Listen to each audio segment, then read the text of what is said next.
네, 안녕하세요. 에리얼입니다. 제가 오늘 가져온 주제는 마귀는 왜 있는가? 그 주제를 가지고 한번 제가 영상을 올려봤는데요. 선악과가 있는 이유, 결국은 마귀가 있는 이유하고도 연결되는 부분입니다. 그래서 제가 마귀가 왜 있느냐를 가지고 오늘 한번 얘기해 보려고 합니다. 일단 마귀가 있는 이유는 하나님의 영광을 드러내시기 위해서 존재하는 것입니다. 두 번째는 마귀는 피조물입니다. 자유의지가 있으므로 본인의 죄 때문에 벌을 받는 것입니다. 성경적인 근거는 창세기 3장 14절에 보면 마귀는 더욱 저주를 받아, 즉 예전부터 죄가 쌓여서 더욱, 너는 죄가 있었으나 더욱 죄가 더 가중된다. 하와의 선악과 사건으로 인해서 너는 죄가 더욱 가중된다 라고 해석이 됩니다. 에스겔서 28장에 보면 네가 아름답고 지혜롭기 때문에 교만하여져서 너가 죄를 지었다. 15절에 에스겔서 28장 15절에 드디어 너는 불의가 드러났도다. 그리고 마귀는 하나님인 채 한다. 13절에 네가 옛적 에덴 동산에 있을 때 홍옥이나 보석 이런 걸로 잔뜩 꾸미고 지음을 받을 때 너를 위해서 소고와 비파를 준비했다. 자, 에스겔서 28장에 보면은 이게 마귀라는 걸 어떻게 알 수 있나요? 라는 생각이 들 수 있어요. 에덴 동산이 있다라고 했을 때, 에덴 동산이 있을 때라고 했습니다. 에덴 동산에 있을 때 잔뜩 꾸몄다. 에덴 동산, 성경을 근거로 한다면 에덴 동산에 있었던 것은 하나님과, 그러니까 하나님 에덴 동산이 있었느냐도 약간 의문점스러워요. 위에서 말한 걸 수 있습니다. 어쨌든 간에 하나님, 등장인물은 하나님, 아담, 하와, 그 다음에 마귀, 이렇게 4명으로 나뉠 수 있습니다. 즉 뱀. 그런데 꼭 에덴 동산에 있었을 때가 마귀인 거라는 그 증거가 있느냐, 이게 꼭 마귀라는 것이 있는, 에덴 동산에 다른 생명체나 다른 것이 있어가지고 그런 걸 얘기하는 걸 수도 있지 않느냐라고 생각할 수 있습니다. 하지만 성경에 보면은 에덴 동산에 이 4개 인물 이외에 다른 인물 나오는 거는 찾아볼 수 없습니다.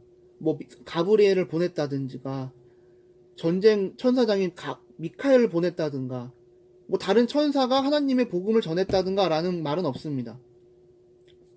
그런 말은 찾아볼 수가 없어요. 그래서 마귀라고 추측이 가능합니다. 게다가 이 구절을 통하여 마귀는 매우 아름다웠고 하나님의 총명을 받는 자였고, 게다가 너를 위해서 기름까지 부었을 정도면은요 아주 총명을 받는 자였다는 겁니다. 게다가 너를 위해 소고와 비파를 준비하였다라고 하였습니다. 너를 위해 소고와 비파, 악기죠. 마귀에게 악기를 주신 이유는 하나님께서 본인을 위해서 음악하라고 준 것도 아니고요, 다른 피조물이나 천사들을 위해서 하라는 거라고 주신 것 아닙니다. 천사의 존재 이유는요, 히브리서 1장에 보면 천사는 부리는 영이고요, 구원받을 자를 섬길 목적입니다. 게다가 상속 권한도 없어요. 왜 상속 권한이 없느냐? 이건 하나님의 주권입니다. 그리고 사도행전 7장 53절에 보면 하나님의 명령을 하다라는 자입니다. 그럼 마귀는 왜 저주를 받았을까요? 갈라디아서 1장 8절에서 9절에 보면 천사도 다른 복음을 전하면 저주를 받는다. 천사. 이 마귀는 아름다움과 음악을 담당하는 천사장이었습니다. 신학적인 해석이에요. 천사장이었습니다. 그렇기 때문에 하나님의 기름 부음도 받고 어마어마하게 교만해졌을 겁니다. 그래서 내가 신이다, 내가 하나님인 채 한다. 그래서 하나님께서 이제 보십시오, 천사도 다른 복음을 전하면 저주를 받는다. 본인의 생각을 막 얘기하고 다닌 겁니다. 거짓된 영, 거짓을 자꾸 구하고 다닌 겁니다. 그러면은 저주를 받는다 써있잖아요. 그래서 마귀가 저주를 받은 겁니다. 언제? 아담, 하와가 선악과 먹기 이전에. 네. 그렇다면 천사는 영원히 부리는 영이고 종인가요? 아닙니다.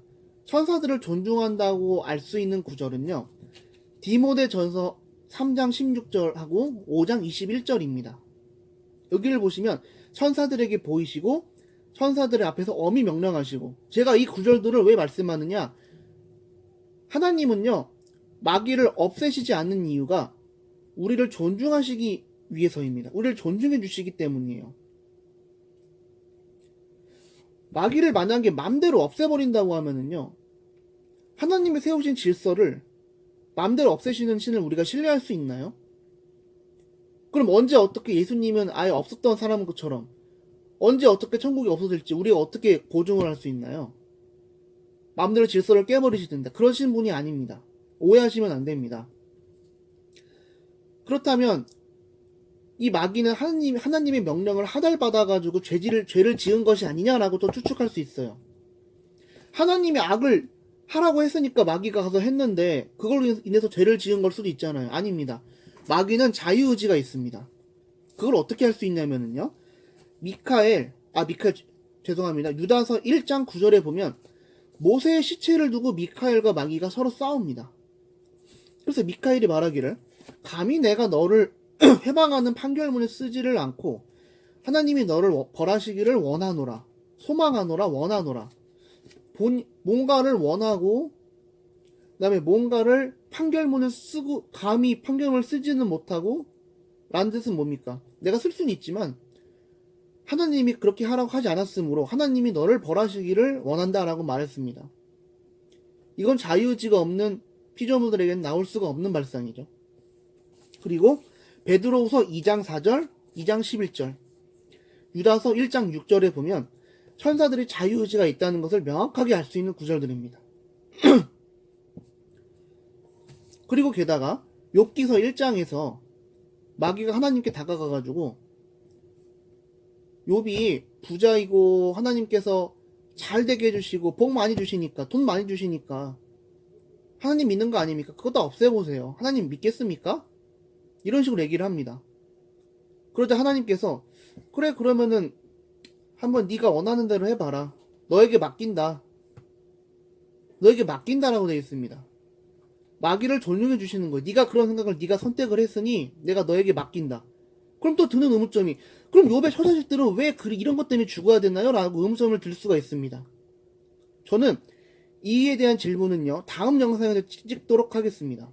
어쨌든 제가 이 구절을 욥기를 말씀드린 이유는 하나님께서는 자유의지를 존중하신다. 본인이 지은 피조물에 대해서는 자유의지를 존중하신다 라고 저는 일단 말씀드린 것입니다. 그렇다면 마귀를 없애버리면 어떨까요? 마귀를 애초에 그냥 없던 셈 치면 안 될까요? 그럼 마귀를 없던 셈 친다. 마귀는 본인이 타락해서 이미 본인이 생겨난 건데 없던 셈 치는 건 하나님이 알아서 그냥 없애버리시는 거잖아요. 이거는 우리에 대한 존중도 아니고 마귀에 대한 존중도 아닙니다. 왜 마귀에 대한 존중은 자유의지 때문에 저지른 거니까 마귀를 존중해 주신다라고 제가 말했잖아요. 그럼 왜 우리에 대한 존중은 아니냐? 우리는요, 모르고 짓는 죄가 아니라 알면서도 그거의 나쁜 것이고 죄인 줄을 알면서도 우리가 짓지 않는 그런 고품격적인 인간을 원하십니다. 무슨 말이냐? 내가 이 지갑이 있습니다. 이 지갑을 훔치는 게 죄라는 걸 알아요. 그래서 저는 훔치지 않습니다. 그러나 제가 훔치는 게 뭔지를 몰라요. 그래서 이 지갑이 그냥 땅바닥에 널브러져 있어도, 돈이 땅바닥에 그냥 널브러져 있어도 이걸 내가 훔쳐가겠다, 가져가겠다는 생각을 아예 못합니다. 그러면은 도적질이나 사기가 아예 일어나질 않겠죠? 그러나 이것은 이 인간이 과연 하나님의 상속을 받을 자녀인가라는 그런 자격이 되느냐에 대한 증명이 부족합니다. 증명이 안 됐어요. 얘가 진짜 몰라서 안 훔치는 건지 아니면은 훔치는 게 잘못인 줄 알면서도 안 훔치는 건지 증명이 안 된 겁니다.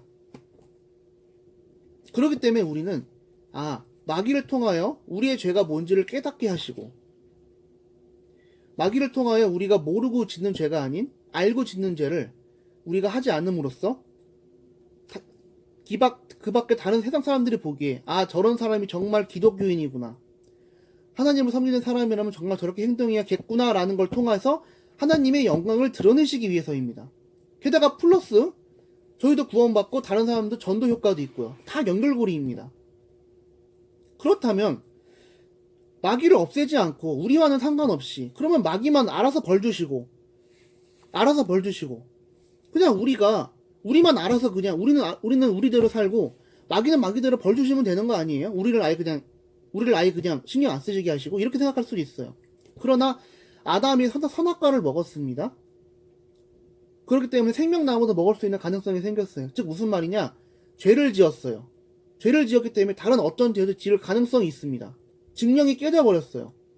하나님께서는 죄를 짓지 않고 안전한 인간으로 만드셨지만, 죄를 짓지 않을 마음으로 안전한 인간을 만드셨지만, 그 인간이 죄를 저질렀어요. 마귀의 자유의지 때문에. 그럼 인간은 그럼 어떻게 되는 것이냐? 죄를 저지르지 않아야 되는데 지금 저지른 거잖아요. 결국 본인의 자유의지, 인간의 자유의지도 죄를 저지를 수 있다는 것을 보여주는 게 바로 선악과 사건입니다. 그래서 우리는 이 선악과 사건을 우리가 자유의지가 있다, 우리는 죄를 짓지 않고 상속 권한이 있다라는 것을 증명해주는 첫 스타트가 선악과 사건이고요. 그 마귀의 존재 이유, 우리가 세상을 살아가면서 이 마귀 때문에 우리가 고통받고 성폭행 당하고 살인을 당하고 사기를 당하고 이러한 사건들을 통해서 인간도 정말 죄인이구나, 마귀 정말 나쁜 놈이구나, 하지만 우리는 이런 사건을 이겨내면서 이런 걸 하지 않음으로써 우리는 상속받을 권한이 생기는구나 라는 것을 끊임없이 체감하고 느끼는, 게다가 플러스 하나님의 말씀을 근거해서 라는 기준 하에서 끊임없이 우리가 피조물들에게 증명해 보이는 과정입니다. 율법 보세요. 율법은 티끌 하나라도 잘못하면 그냥 무조건 끝입니다. 0점 아니면 빵점이에요. 그런데 예수님을 통해서 우리는 100점을 만들 수 있는 그런 과정을 거치는 것이 지금 현실 세계이고 마귀가 존재하는 이유입니다. 우리는 로봇이 아닙니다. 자식으로 만드셨어요. 하나의 인격체로 만드셨어요. 그 자체를 존중해 주십니다. 결론입니다. 마귀가 존재하는 이유는 우리를 존중하심으로써 자유의지가 있는 사람을 존중하시고 또는 상속받을 권한이 있는 자로 증명하시기 위하여 마귀가 있는 것이고요. 게다가 하나님의 영광을 드러내시기 위해서 있는 것입니다. 결론은 하나님의 영광을 드러내시기 위해서지만 궁극적인 목적은 우리가 정말 상속받을 자이다 라는 것을 피조물들에게 증명해 보이시는 겁니다. 두 번째는 모르고 짓는 죄가 아니라 알고 지음으로써 마귀가 피조물이기에 자유의지가 있음으로써 본인의 죄 때문에 벌을 받는다는 사실을 우리가 알고 그 죄가 뭔지도 알므로써 결국엔 상속받을 수 있는 권한이라는 것을 증명하기 위해서입니다. 결국은 하나로 정리할 수도 있어요. 우리가 상속 권한이 있다는 것을 만물 피조물들에게 증명을 해 보인다. 그 이유 때문에 마귀가 존재한다라고 보면 되겠습니다. 예, 긴 영상 봐주셔서 감사하고요. 혹시 좀 이상하다, 비성경적이다, 내가 듣기엔 다르다, 제 의견은 이렇습니다라는 글을 많이 달아주시면 감사하겠습니다. 감사합니다.